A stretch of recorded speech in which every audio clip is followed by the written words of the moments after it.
My name is Yoon Chung, and I'm a Senior Solution Engineer. I like to show how you can automate price change using the MR21 transaction code in SAP. In this session, we'll be reviewing the top 10 use cases in materials management. I'll demonstrate our Studio product. You'll see the authoring experience and the business user experience.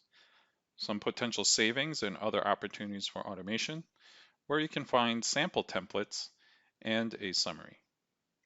Here are the top 10 automations in materials management among our customers. As you can see, you can manage both your master data as well as transactional data. For price change, customers experience 98% time savings and an average of 1,088 days saved. Price change in SAP can be tedious when dealing with many materials. By using Studio, you can automate those manual SAP steps and provide your business users with a simple Excel template. This helps users quickly manage large volumes of data with minimal effort. Studio includes three modules for building your solutions. Transaction can record and automate SAP transaction codes. Query is used for extracting data from SAP tables.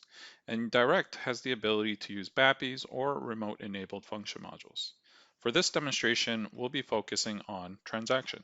The authoring experience can be summed up in three steps.